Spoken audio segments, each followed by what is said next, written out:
It's Walt, Lollapalooza 2014, and joining me is Vance Joy. Vance, welcome. Thank you very much, Walt. It's great to have you here.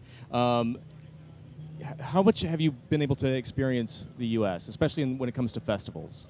I got to play at Bonnaroo Okay. and Firefly this year, so they were pretty epic and fun. And this one is cool because it's not like a camping festival. It's like really kind of cool community vibe. And I've just walked into rolled it, into it, and it right. just feels like it's like the edge of the world because like you just see the Lollapalooza. Right, and Yeah, then the lake beyond that. Yeah. Such an iconic site, and it's been here for 10 years, so it's pretty awesome. So I'm glad that you could be a part of this. Your story, hands down, one of the most interesting stories I've heard in music for eons. I mean, all right, so professional athlete.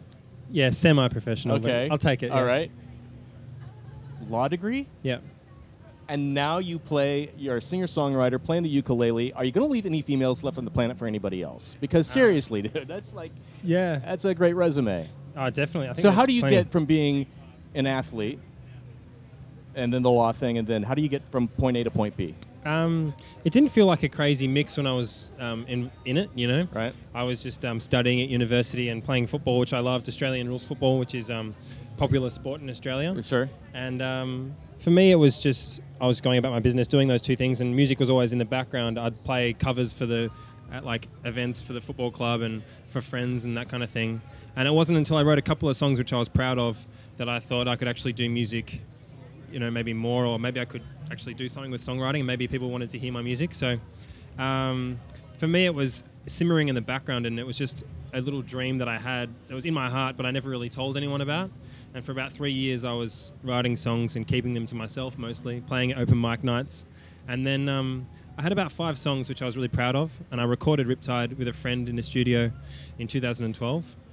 And that's the recording that we use, you know. Really? Yeah, we had it, I guess, touched up by a producer in Australia, but the bare bones of that song was that day. And I put it on Facebook, and I had, you know, friends saying, "Oh, it's really good." And then 2 weeks later, I had a manager call me and said, "Are you serious about music, and do you want to like draw up a little pencil in a blueprint for music for maybe the next year?" And we did that, and then from there, I just kind of went all into it, you know. I've just kind of, it just transitioned, and it's hard to know exactly what point, but it was probably those 5 songs, having them under my belt. Right. So when you wrote Riptide, did you know right then that song was going to be something special?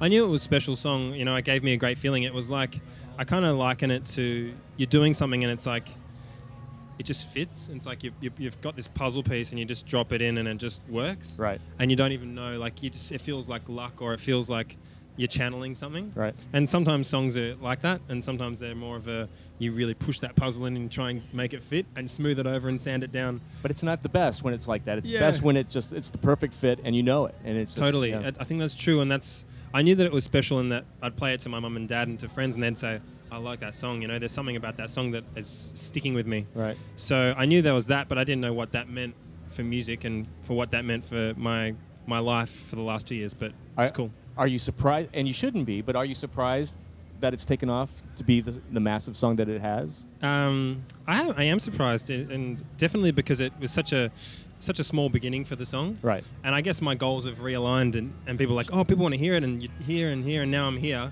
And if you just like take the start and now, you'd think this is crazy, but there's little things that kind of prepare you along the way. No, I think that's right. You know, you kind of recalibrate everything once you get to a certain level, but I mean, it has to be a trip. It is still a trip. There's still a part of me that's still just like, oh, you're just standing here and there, these artists, and you hear at Lollapalooza. Like, there's still that part of me that is totally just like, this is bizarre. What was the inspiration behind Riptide? I wrote the start of the song in 2008, and I didn't think anything of it, sorry. I just kind of was like, this is a really simple song, and just the first 2 lines, and I shelved it for about 4 years. Wow. And then I came at it again in 2012, and I had this melody for the chorus, and I just recorded it into my phone, and the lyrics came kind of in a stream of consciousness in about 2 days. So I think there's some memories in there. There's some memories of kind of things that were happening at the time, and there was also some old memories, some repressed stuff that just kind of just came out at the right time. It's usually the way it is, and then you have to pick that scab every time you perform. Yeah, exactly. I like that as a description. Yeah. So how do you write a song? Because you play a lot on the ukulele. Is that how you write? Do you write with that, or do you write with a guitar? Or I write with both guitar and ukulele or piano, whatever's at hand, you know.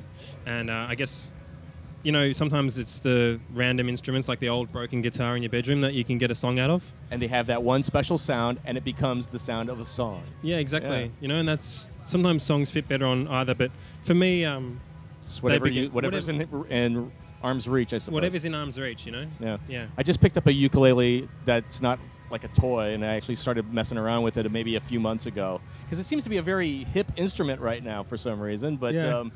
and I know maybe 4 chords, so maybe someday. That's you all. can- I think I know about 6. I know 6, and I only use 3. There you go. There you go. You have an album coming out in September. Is it along the same vein as Riptide? Yeah, there's a bunch of songs that probably can fit into that world, but there's lots of different colors and flavors, and I think probably a good progression in my songwriting. And I think if you listen to it, you can see different sides of me. So I'm looking forward to it because I've really only been exposed to Riptide so far in this country, and I love that, but I'm interested to hear more depth. I know that you did a great show with Young the Giant here at the Riv earlier this year, and so I'm very excited to see your set tomorrow. Anybody you're interested in seeing here at Lollapalooza while you're kicking around today? I'm going to miss, there's an Australian singer called Courtney Barnett who's playing today, and I really like her Avant stuff. Gardner. Yeah, the avant-gardener. Yeah, exactly. I used to be a gardener, so I feel partial towards What that. haven't you done? no. That was my only job. That was my 5-year stint. And who else? Blood Orange as well. So we'll see what happens. Awesome. Well, thanks for taking the time to hang with us here at 101 WKQX. It's Vance Joy.